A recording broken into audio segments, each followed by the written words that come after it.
Hello. Am I live? Is this a thing? Or are we real? Is anyone real?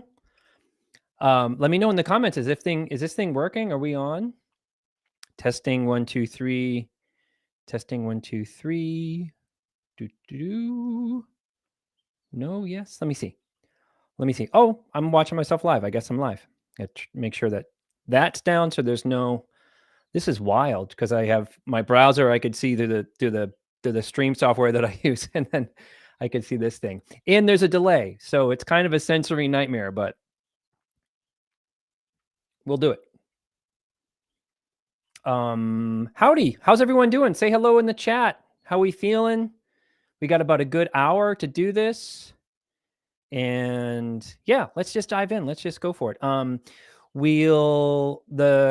a little bit too late to submit the questions. That was done through a form on the post, on the YouTube post, and some Instagram post and stuff like that. But I will do more of these. And I'm also going live later tonight in a live Q&A in my membership, which you can also sort of join if you sign up for the membership.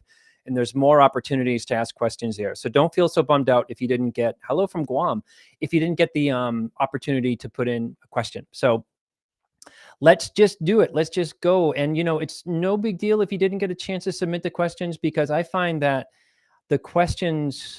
your question will most likely get answered through another question that somebody else submitted, because there's so many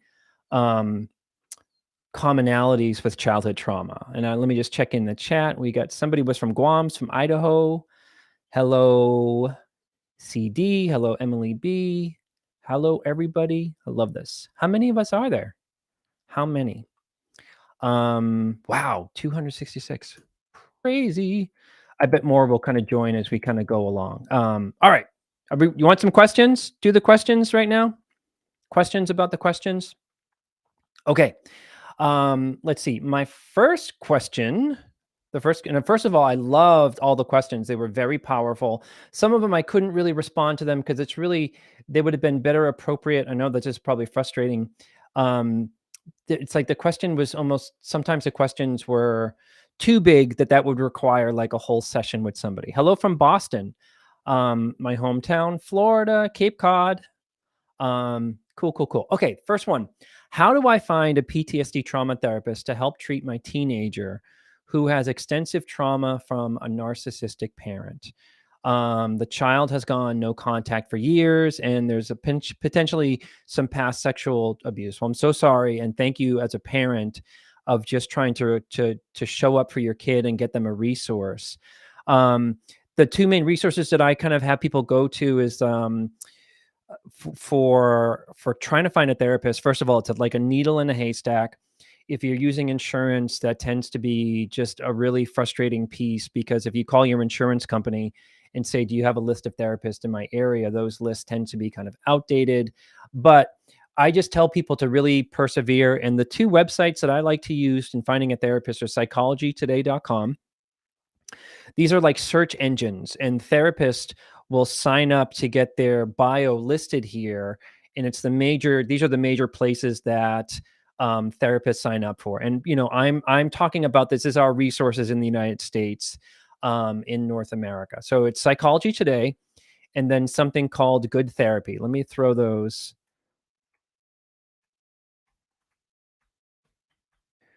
gtoday.com and Good Therapy. And what you do is you search for the type of therapist you're looking. You could search for male therapist, female therapist, the type of insurance that you have, the issues that you might be sort of experiencing, like anxiety or suicide ideation, childhood trauma. And my one thought about finding a childhood trauma therapist, first of all, it's really difficult to just Google somebody in your area. That tends to be really, really hard. But the thought is when I go to somebody's profile, I really want the person that only does trauma. And a lot of therapists, whether they're starting new or they treat a bunch of things, I get a little bit turned off if the person does IFS and EMDR and CBT and DBT, and they're doing all these things and they're covering so many kind of issues. And what I'm getting at there is just try to look for a specialist rather than someone who does a whole bunch of things, because it's sort of like That's my one kind of pet peeve about that. If you are a therapist and you have that going on, like no intentions of insulting you or something, it's just a preference when it comes to looking for childhood trauma. Um, I think it's just that's what I would want the therapist to only be doing, I guess, is what I'm trying to say. Hello from Romania, more people from Boston. Hello. Um, Okay, so that's really the first one, and just to try to find someone that can treat teens and some general therapies that are good for childhood trauma, or EMDR, something called, and then there's IFS, which is internal family systems. EMDR is a it's a processing kind of. It's a little bit tricky to explain, but you guys can Google it. Hello from Ireland. But that's the two main resources that I would start: psychologytoday.com and goodtherapy.com. So there's that one. Moving on, the next question. I want to try to get through a bunch of these because these were so good. Is it common to feel like you betrayed the safer parent when you get upset at them after realizing they were actually an accomplice? Great word. To the more violent parent. What do you recommend to process that? Raise your hand in the chat if you relate to the question. The question is so good. I want to read it again. Is it common to feel like you betrayed the safer parent when you get upset at them after realizing they were actually an accomplice? The answer is it common? Absolutely. It was the hardest thing in my recovery is to do some processing work around my safer parent, which was my mother, who was actually even more abusive. Come to find out when I got to therapy, because the safer parent has the power to change things. But usually there's a pattern of severe codependency that they side with the abuser, or they run interference, or they try to make everything okay instead of really protecting their children from the main abuser. But what I think is going on there from an RRP, the type of therapy that I do in an inner child perspective, is the adult part of you probably gets it that this is the safer parent. They're not as what they seem. They had a lot of power to get me out of there, and they're so codependent with the main abuser. But the inner child, we're battling kind of a lifetime of looking at the safer parent and feeling bad for them, because the safer parent often has a bit of a martyrish tone to them. Some safer parents may directly tell you that they're taking one for the team. And anyone relate to that? Anyone have a parent out there that it's a bit martyred? Not exactly covert narcissism, but somewhere in that realm. So my point is, my safer parent was telling me my whole life that they were the better parent and they were tolerating everything and they were making the whole thing work. RRP is Relationship Recovery Program, which is the type of trauma work that I do. We're a very, very small group of therapists, so you're probably not going to find, if you Google it, you're probably going to find my website or something like that. So the safer parent is often really, really tricky. And I tell my clients that when you start to do some work around your family system in some way, most of the work is going to be around the safer parent, because it's like the blatantly abusive parent is kind of a no-brainer. And it's a very common dynamic in this stuff to have a safer parent and then a major abusive one. So is it common to to feel like you betrayed them? That I love that word there. The inner child will feel like they're really betraying somebody that they thought or they were told was really rooting for them, and that's not the truth. One other way to look at it is that the safer parent is like, how do I express this? Um, the safer parent is almost making the abuse happen in the background by not protecting their children. So, but when we feel like we betray them, um, they were really the safe one for us, and we really feel so. There's a bit of a drama triangle going on with the safer parent. This is the best way to put it. Raise your hand out there if you realize later in life that the safer parent tried to come off as a victim who was also rescuing somebody, but that really wasn't the truth. We have to kind of flip that drama triangle into like looking at them as part of the perpetrators, something like that. So really love that question. So moving on. Hi, Patrick. My question is from childhood trauma. I'm wondering, what is the response from, and how can I overcome it? Feeling like I can't make noise, have to sit perfectly still, feel frozen and I can't move around when I'm in my room or my home office when a family member is around.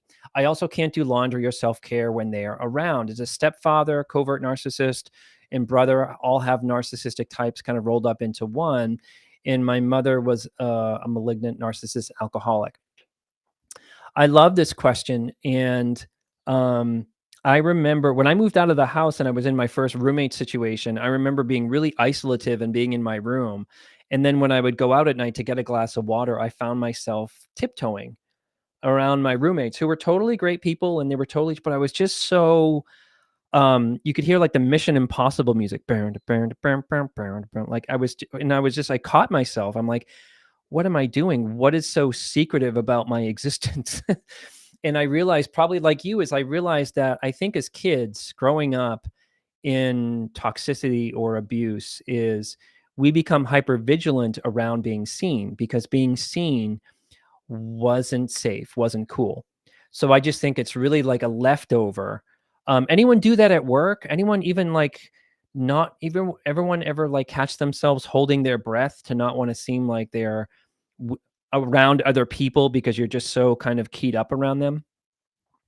So this is really a thing. And but from the author, I could tell, I wonder if you're kind of living at home. So some of it for the moment isn't really, in my case, I had left home and I was still doing the conditioned trauma behavior of being secretive and hiding and not wanting to be seen, because to be seen meant to be criticized, meant drama, meant it's just like our body is just like, oh God, I hope they don't notice I'm here because I know I'm going to go through some shit if they start picking on me. That's the general vibe. But if you're kind of, for the author who is, if you're still kind of living at home, there's not much you can kind of do, but you can dialogue with your inner child, about really keeping a plan in your mind to maybe get out of there. Or, because in my mind, it would make sense to me right now that if you're a little bit keyed up, if you're living with unsafe people, um, but you can dialogue with your inner child. There's a thing called dialoguing, which is right hand, left hand conversations with their inner child on paper. I have a webinar available in my membership about it. And we really start to talk with our inner child around issues of around sort of behaviors and power and trying to reparent them out of this. I would talk about a game plan, about talk with your inner child about we're going to get out of here in a year, in 6 months. But for now, the best advice I have for you in this is from your inner adult to take a message to your inner child and say, our family isn't safe, but let me deal with them. We still need to get through our day. We still need to get the laundry done. We still need to do things. And they have, as we get older, they have less and less power around us. So, and I don't quite know the situation, but that's the thoughts that come to mind on that one. So love that question. Um, Moving on, another inner child question. I'm working on my inner kiddo for about for about a month and a half now, and it makes a huge impact in my life. Fantastic. My question is regarding the language I am journaling with her. I really love this question. If you are bilingual or if you grew up in different cultures, this is really fascinating. My question is regarding the language I am journaling with her. I had one dominant language till about 8 years old, and then another one till about my late 30s. However, I feel comfortable journaling in English, which is my third wow, it's your third language. Um, do I have to use the language appropriate to my inner child age, or can we choose to communicate in any language? You can do both. You can choose to communicate in any language, but I think when I'm dialoguing with somebody who's bilingual, let's just say you were a fluent Spanish speaker at the age of 5 or 6, and that's when the abuse or a portion of the abuse happened. I think it's really powerful to let that age of the inner child talk in that language. It's not you can do anything kind of with it. There's really no hard and fast rules.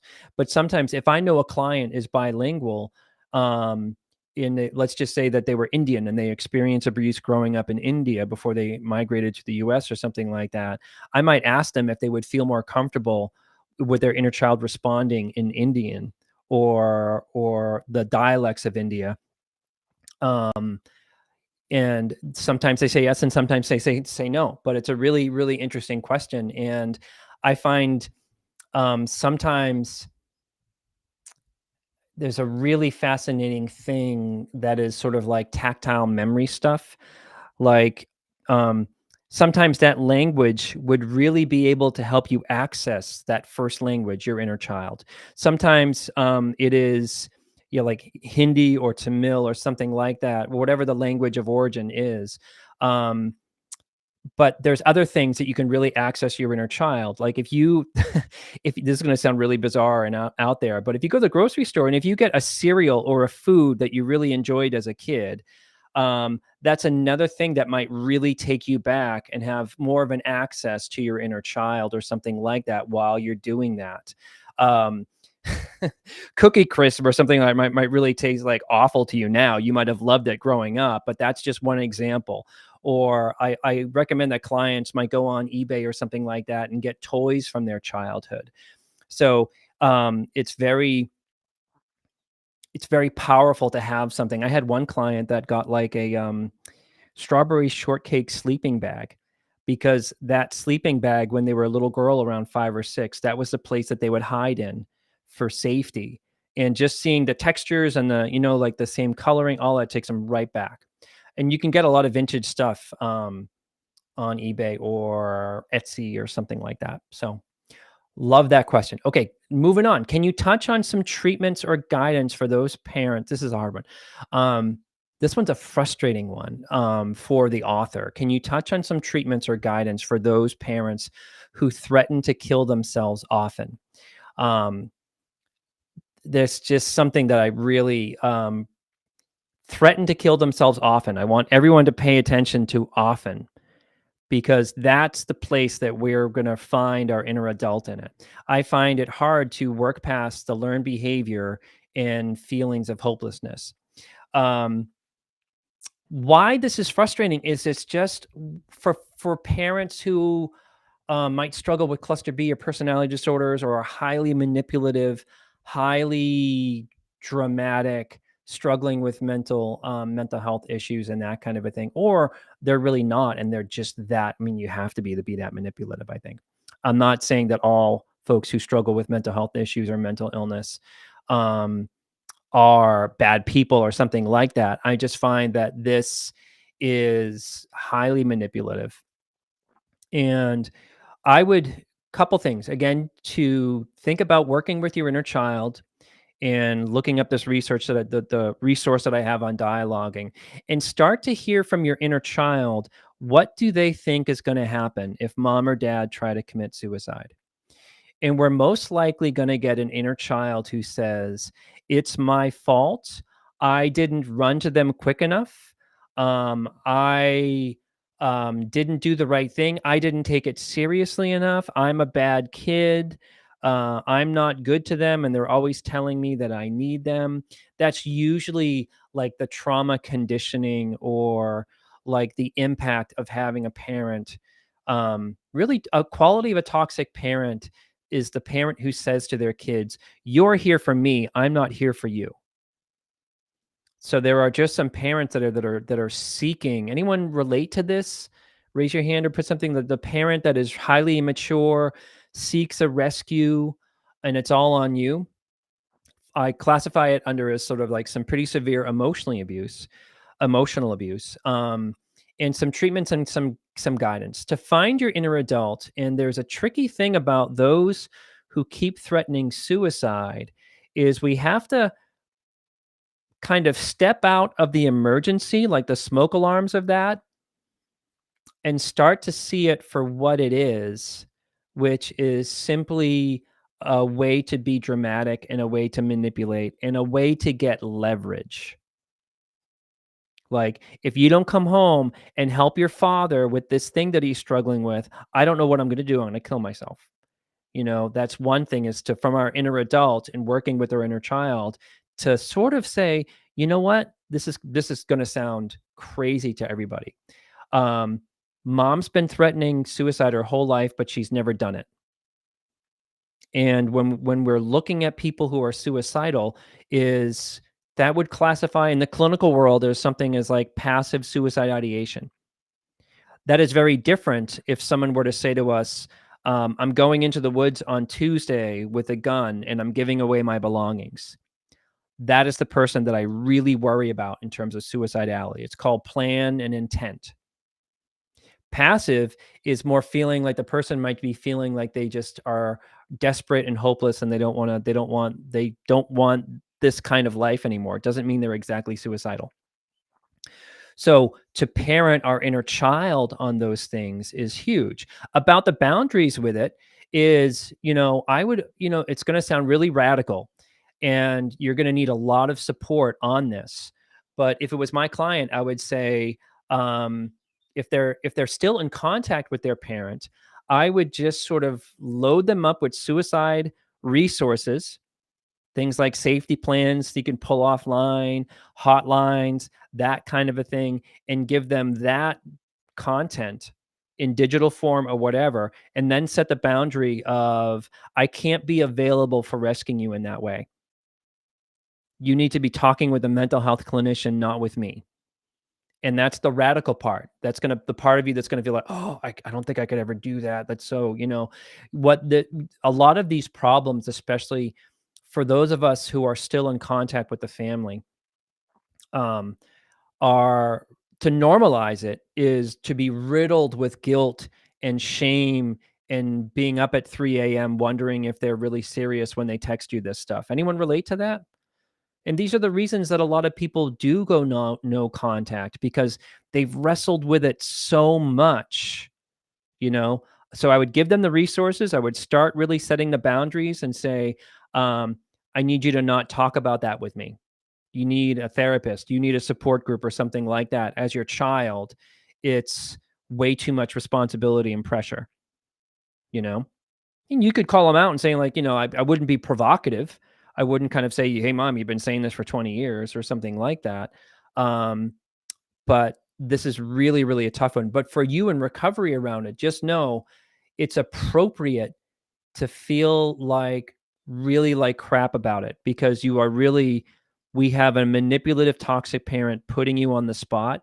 And that's what it feels like. Who relates to that? Who relates to, "You have to come home and live with us because we're not making it financially, and we raised you," and blah, blah, it's just like, and I'm not saying, I don't want to be portrayed as someone who says that all parents are bad, but I really want people to see the context and the way that these things are said.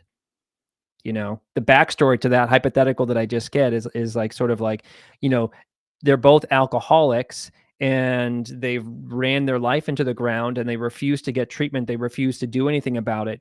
And now they're saying to their child, "You need to come live with us so we can make it because we're facing homelessness, but we're not going to stop drinking." That's the toxicity, you know? Um, Hopefully I'm making sense. Am I on the right track here with everyone? You guys still with me? 'Cause I really wish that there was like live Zoom or something like that, which is like in my membership, because I feel like I just had the chat to go on. I don't know. It's just me talking on a screen, talking to myself. But I know you're here with me. Okay. Let's see. I do want to let you know before I go on, just for a quick second, is later tonight I'm doing a live Q&A that is going to be on Zoom where we can see each other. This is my membership. What it is, it involves two monthly Zoom Q&As, which are over Zoom in person, like real Zooms. You get access to all my e-course work about childhood trauma work, and I keep referencing this reparenting the inner child webinar that is in that membership.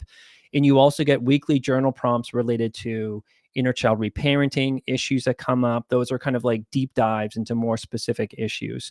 And there is actually that it's only going to be available tonight. If you're interested in this, there is a 15% off code for the membership if you just want to check it out. Here is that code. I'll give the code and the link again before we get off. But that's the code. And let me give you the membership again. There are currently seats available. And we're meeting tonight at 6 p.m. Yeah, 6 p.m. to 7:30, going over more questions, and then you kind of get a flavor for what the live Q&As are like. It's really more of a community, and the best part about it is once I read the questions, it's about an hour and a half long. then members still hang out on the Zoom call and feel like they have a sense of connection and they trade resources, and that's the community part to it. So there is that. Okay, moving on. How we doing on time? We're doing great.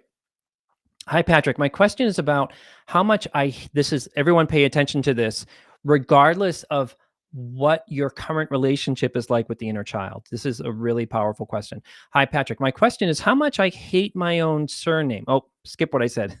I thought it was an inner child question. I hate my own last name. I have heard you mention in one of your videos that you also used to hate your own last name, but you were able to redefine it. I would love to have some help with how I can start to shift now how I feel with my name instead of just shuddering in my boots when I even contemplate the idea.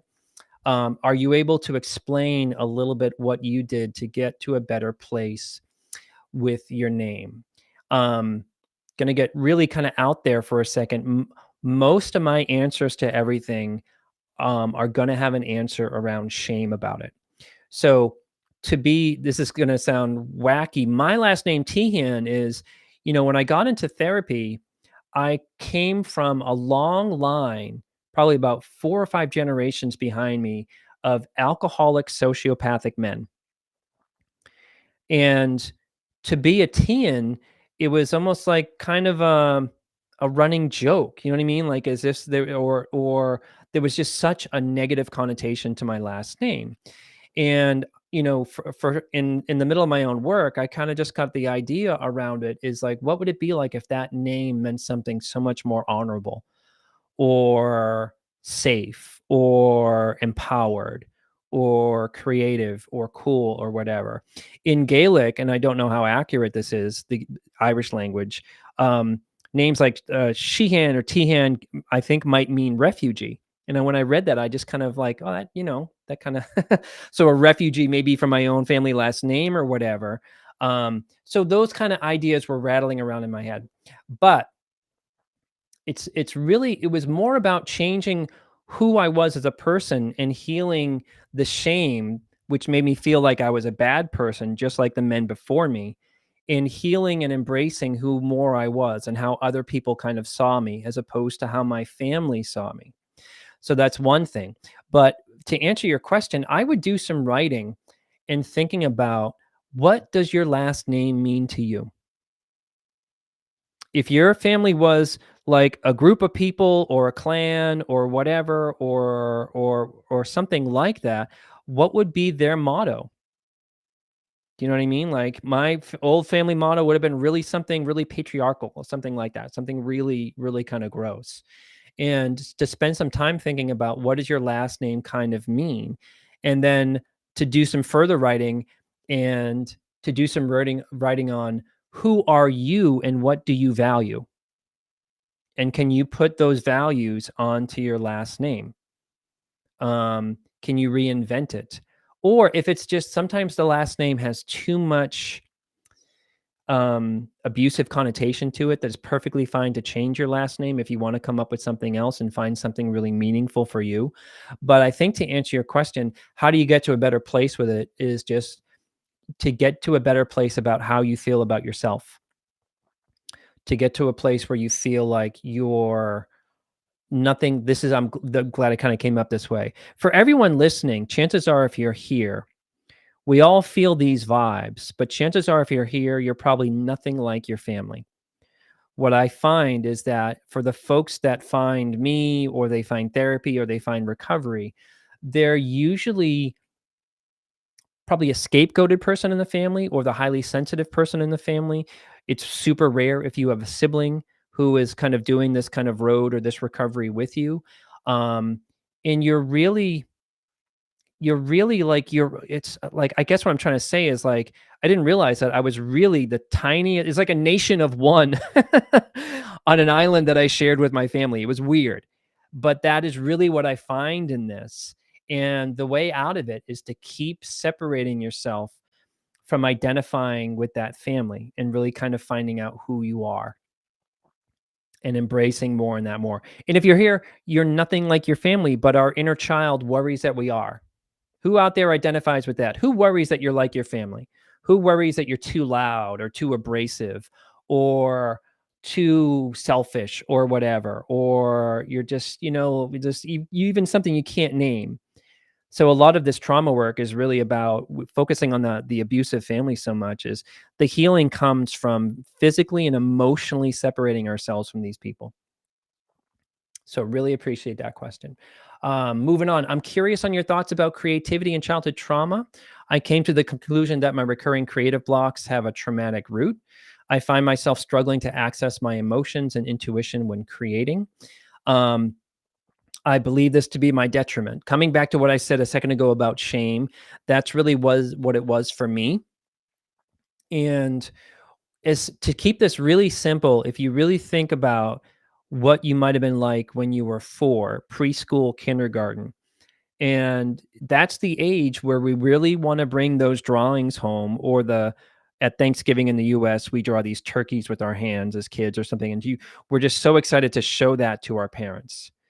And if you grew up in abuse, or if you grew up toxicity or neglect or whatever, um, that young child looking to connect with their caregiver, um, kids are really looking for that kind of connection, for that kind of mirroring and celebration, and like healthy as a healthy parent, you just adore that stuff. Like that's the stuff that you live for.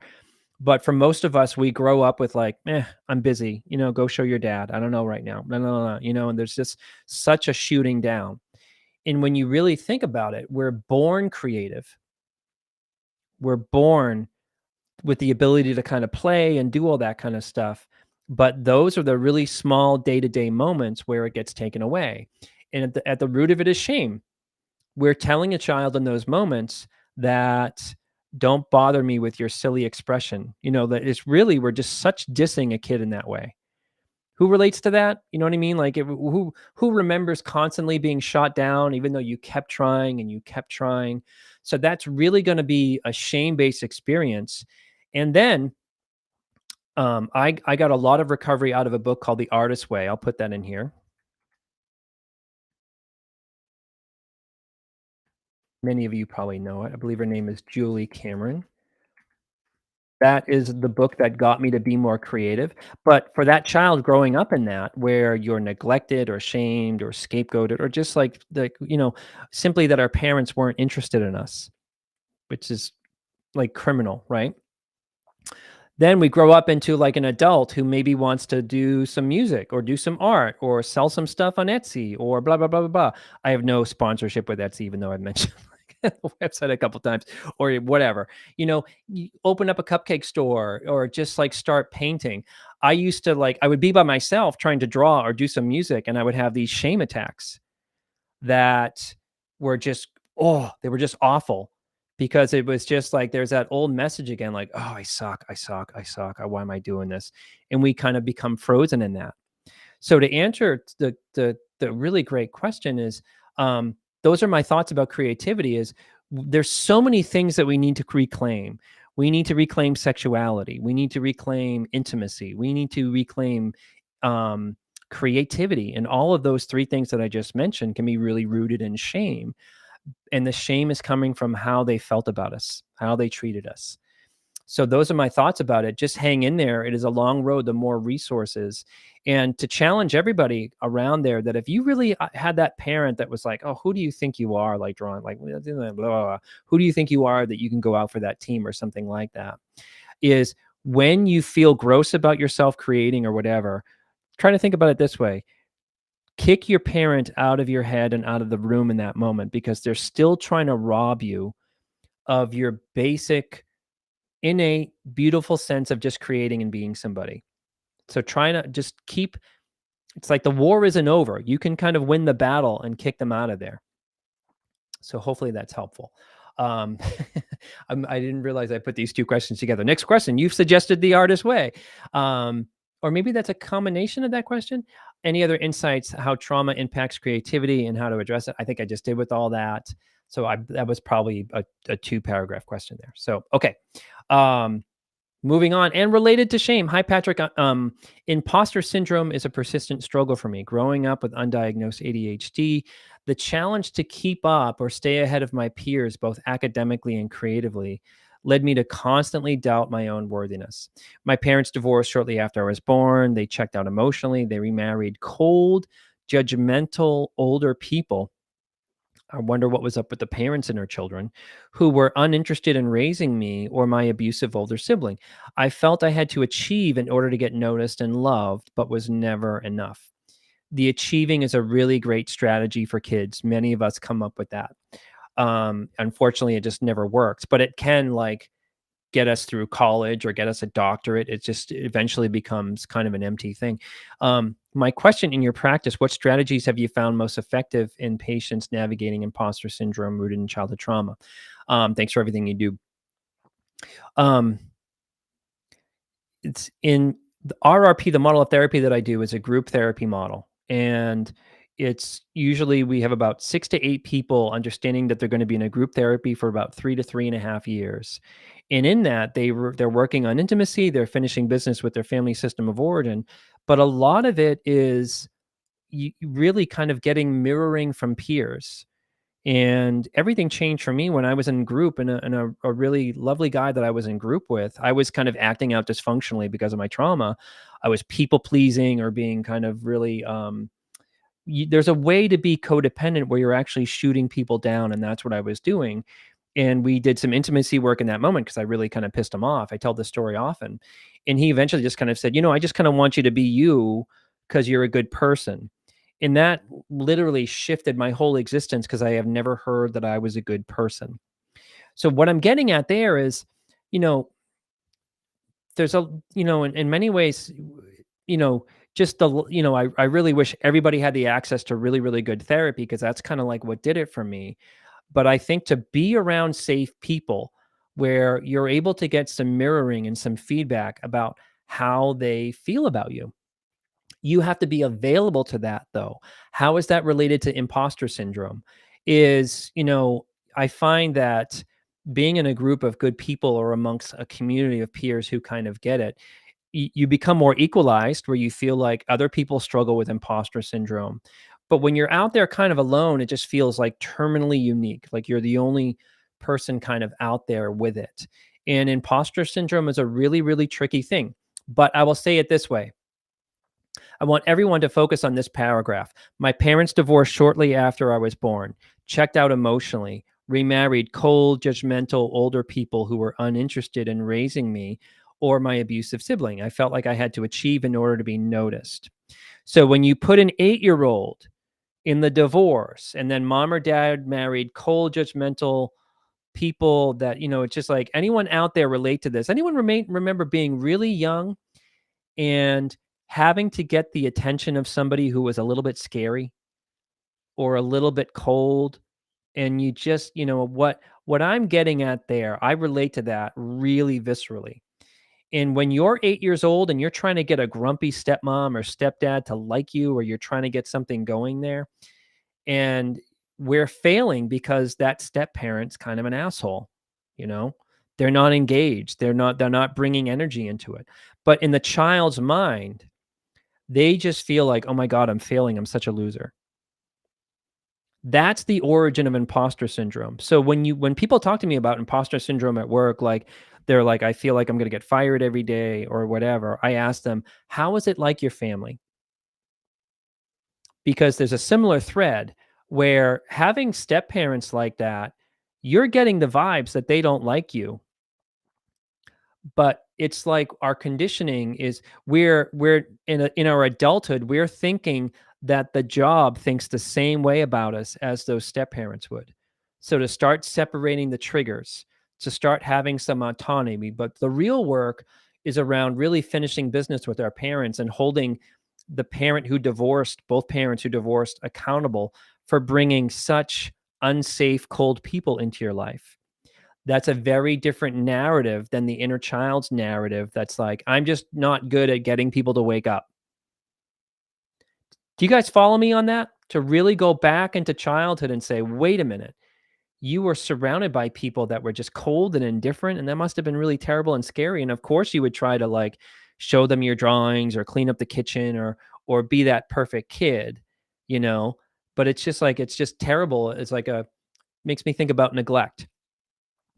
So hopefully I did that question justice because it's really a good one. I just want to check something out here. Like, how many of you all are out there? Wow, 560. Hello, everybody. I've been yammering away. Um, let's get through some questions. I got about another good 20 minutes. You guys still with me? Cool, cool, cool. Okay. Where'd my questions go? Okay.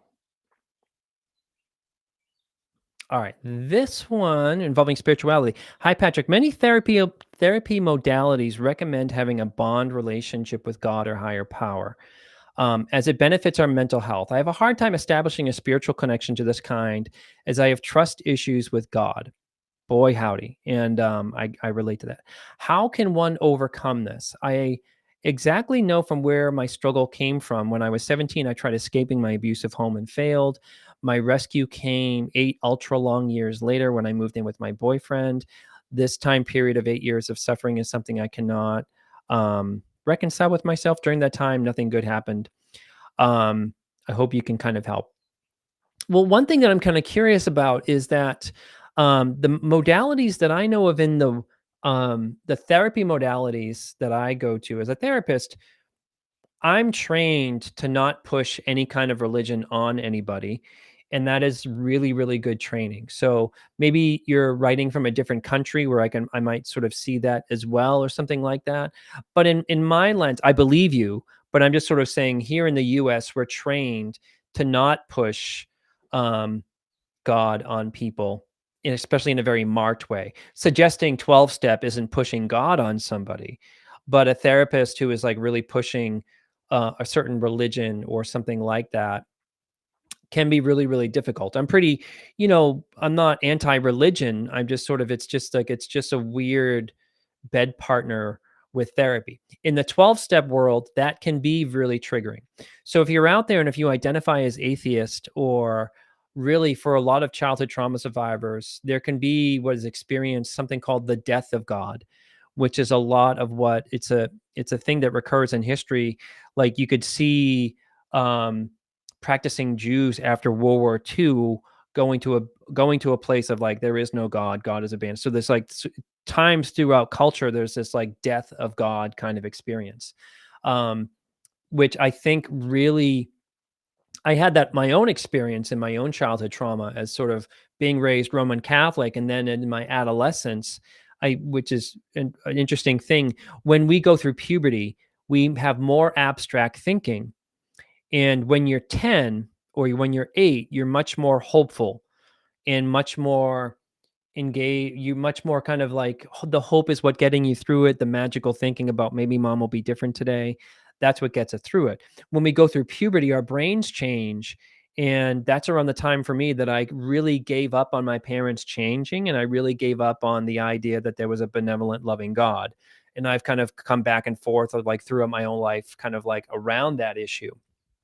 Um, so it's a tricky issue, but I would just find the resources that don't have to involve God in that way, but also, um,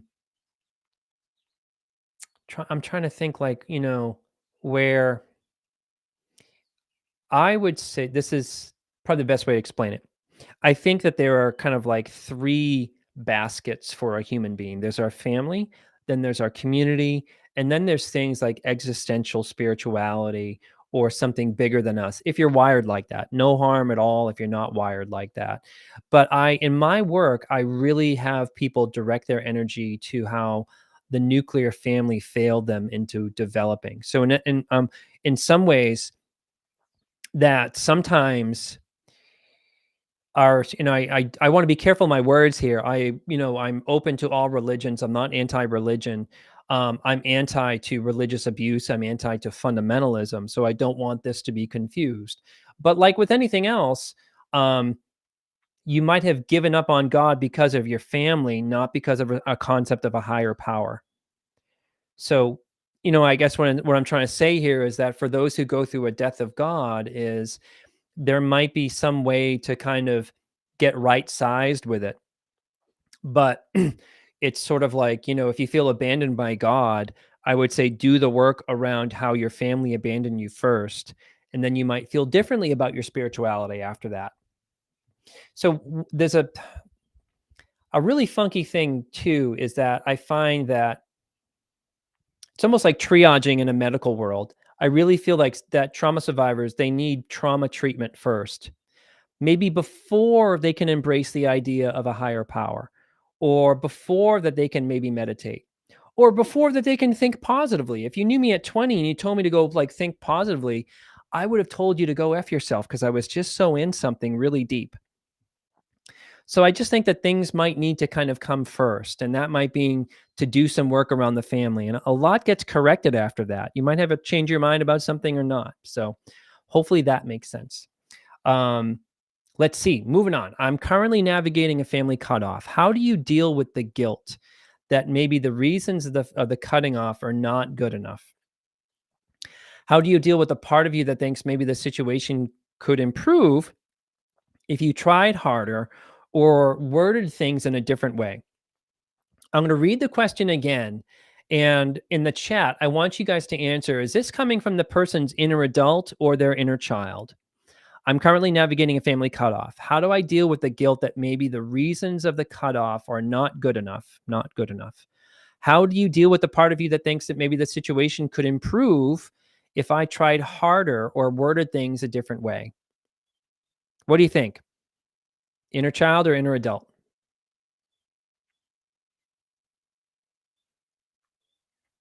Mostly the inner child. It's like 90% inner child, but it is the adult seeking help, seeking guidance around it. Um, I can't tell you how common this is when you're beginning. I just want to really normalize it for the author of this question. It is so normal to really wrestle with yourself for a good 6 months to a year, maybe even longer. About the cutoff was the hardest thing I ever did in my life. I don't really take it lightly for anybody.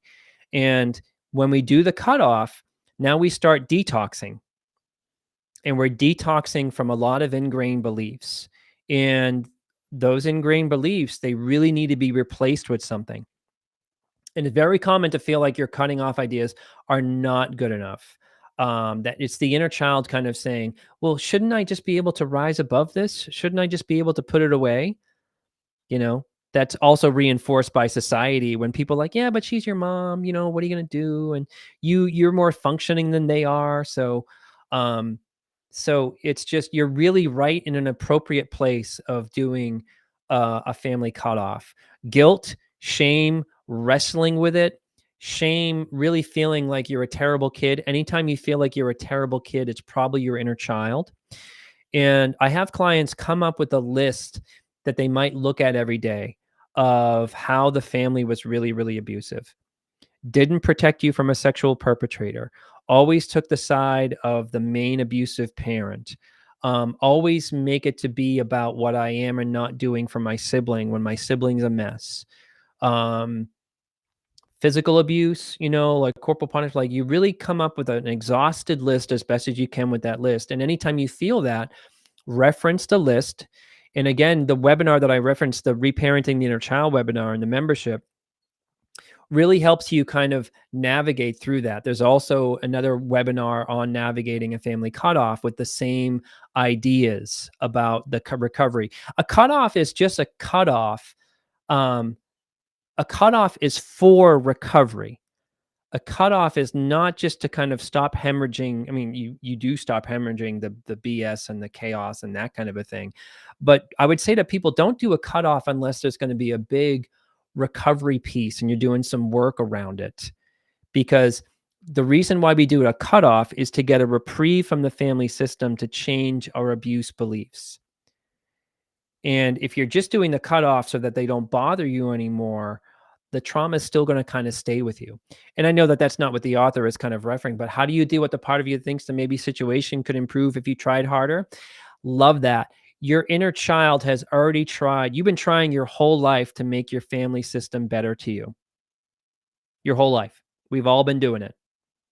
We've all tried to clean the house and take care of their emotions and be compliant and, for better or worse, like we've all tolerated that. And that is the inner child. Inner children have a built-in forgetter.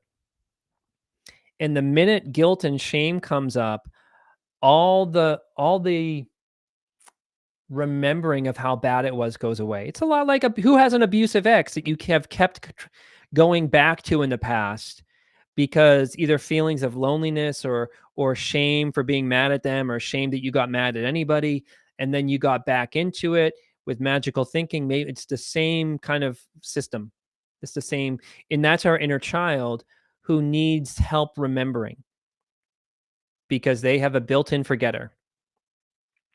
Why is when we were all 5 years old, when if I had a domestic violence situation in my family on a Tuesday, on Wednesday, I was super jazzed and hopeful that everyone would be happy today, and we wouldn't have to experience that. That built-in forgetter, you know what I mean? I wasn't really getting any help with the reality, and children are so focused on hope. So, really appreciate that question. Come up with a list and start to do some journaling with your inner child that the cutoff was the right thing to do, because this is the most powerful thing I want to say to you is we do have to make a decision about, is it about our family's comfort or about our inner child's safety? And for our inner adult to say, you know what, you matter to our inner child. You matter to me so much that I'm keeping you safe.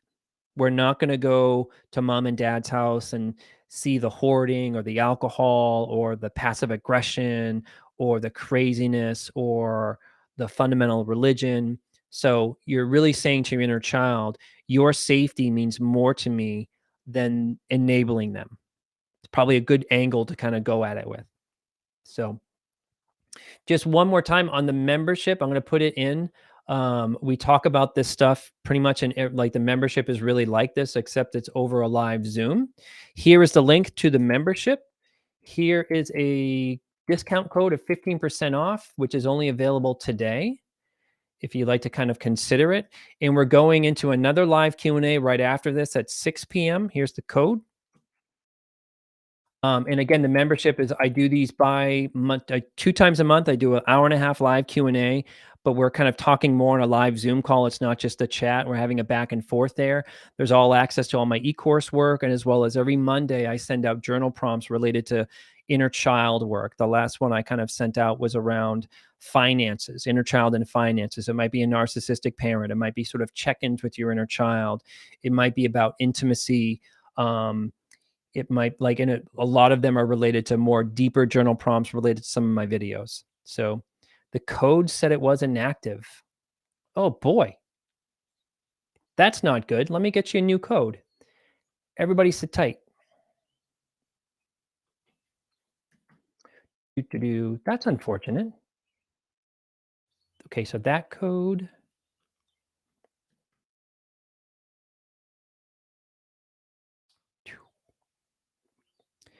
Boop-a-doo.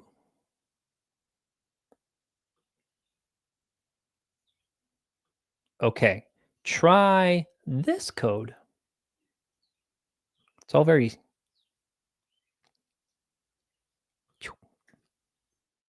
Try that one. Should be 15% off. Let me know. Okay, we got a couple more questions to get through. Where'd the questions go? Okay, another cutoff question. I went no contact with my mother for 6 months due to her narcissistic behavior throughout my adult life and insulting my soon to be husband, warning me not to marry or have children with him. When I went no contact, she controlled the rest of my immediate family and made them have very little contact with me also. The pain of not seeing the rest of my family pushed me to contact her again and attempt to carry on as normal, which usually doesn't work unless they're working on themselves too. However, I had to stop contact again very recently as I find it impossible to accept the way she has treated me and my fiance and the fact that she won't admit to any blame or apologize. How can I deal with losing out on seeing the rest of the family too? Thank you for your post and videos. They have given me so difficult times. Did you guys understand the question? So it's cutoff, going back, like undoing the cutoff, um, something like, what people call around a smear campaign. Like, really, I find that these systems are really similar in the way, and I would love to hear your thoughts in the comments if you relate to this, that there's usually the main toxic person in the family could be a grandparent or parent or even a sibling, and then the rest of the family navigates around that and very much enables them. They're very much wrapped up in a drama triangle. They are very much, um, it's a really awful experience because there's so much loss for the person who is kind of doing the cutoff. And what I say to clients is there's a lot of grief in this question. There's a long process of grief about, but to take a step back and think about it is, um, we have probably an extended family and a nuclear family that is very much taking the side of a main, probably abusive parent. And it's really about their quickness at letting go of their relationship with you to support the most abusive person. So it's a question, it's really kind of an idea around trying to welcome the grief of, welcome is a weird word, of that you're losing that much of your family. But to also think that it's really saying they're not completely kind of innocent in the whole thing. You know, like they are also making a conscious choice. It's something that I call like the half safe family member, where you might have a brother that's just like, yes, she's incredibly difficult and blah blah blah blah, and it's awful, but you just kind of have to go along and smooth it over, and that's how we all get along. That's what family does. Or that's a really kind of really terrible way to view family and terrible way to view accountability. But just to sympathize, you really feel like you're kind of alone in the whole thing. So it's that's real. I really don't have much more kind of advice in that. Is just to kind of like, um, for when it comes to our family stuff, we will keep trying and keep negotiating until with ourselves, because it's like the question, how do I deal with losing out on the rest of the family too? As I relate to that, it's just kind of like we're wrestling until we really see how bad it is. And you're really recognizing that how bad it is that the rest of your family has chosen their side over their relationship with you, which might tell you that those bonds weren't as tight as you thought that they were, which tells us that we kind of have like a canary in the coal mine about like, oh, that tells us that the family is really off. And I'm not kind of saying that all families should just be perfect and rally and or whatever, but the question is really kind of clear, is that when you did a cutoff, one parent rallied the entire system to cut off with you. That says a lot about that parent, and it says a lot about the system more than what it says probably about you. Um, It'd be different if the family was just even like, you'd be even healthier if they didn't choose a side. They were like, I don't know, figure it out. Or something like that. As crappy as that is, that might be healthier. But there was such like kind of a rallying going on. And then the last question, then we'll sign off, is different ways to set yourself and your parents, different ways to set yourself and your parents' boundaries when you are keeping in contact with them. My parents are emotionally immature, unavailable, and anxious and unaware. I want to keep contact without me being drained after losing myself. Um, I This is a really great question, that when you have to engage with your family, I wouldn't bring my inner child there to those events, or to even have my inner child with me. It sounds goofy when they're texting or emailing or talking. Um, Let me just put that discount code back in. There's the discount code. So to not bring, I'm trying to say that if you are maintaining with your family, and a family cutoff, I just also want to say, is not for everybody. Um, and you can definitely, it's just everyone has their own sort of path with it and whatever. I'm not, it's some families are, the toxicity is or the dysfunction or the generational trauma is somewhat manageable. Then if it's kind of manageable, then the goal is like you're asking, how do I make it affect me so much less? Which is a beautiful question. And the answer is to not expose your inner child. You don't bring them to the family gathering. You don't bring them to your niece's birthday party. And you can, if you can visualize your inner child being babysat by someone, even me or a friend or a therapist or something like that, and you just go into these things from the adult, what that looks like, um, it looks like you just go into these things monitoring. And it's very different when you're like, oh, that's dad being passive aggressive and now shutting down. His whole family there is now he's just hanging out in the basement because he can't deal with anybody. You're more monitoring that as opposed to feeling like oh, this is, like, why do you do that? Like, oh, and you're triggered and you're caught up in the mess with it. Monitoring what your family is like is very different than reacting to it all. So it's almost like you can just kind of go to these events or go to these engagements and you're just kind of surfing the whole thing. Yep, that's when mom gets weird. Mom sort of like is sort of saying that no one's helping her, but you won't let anyone help, blah, blah, blah, blah, blah. So immature, whatever. Now they're shutting down. And you're not surprised. Really want you all to take that in. If you're shocked about your family being dysfunctional, that tells you you're kind of in your kid who has a built-in forgetter. So hopefully that was helpful. I really appreciated this. I'm just going to sign off in just a second. Any ideas that you might want to see in some upcoming videos? Did you get or what did you get out of this thing the most? Hopefully it was helpful to you. Thank you so much for joining me. One more time on just the membership link because the chat is going very fast. So here's the link. Bam. And then where's that discount code? Oh, I got to find it again. No problem. It's right here. The discount code will go away later tonight. It's only available now. There's the code. Thank you so much for joining me.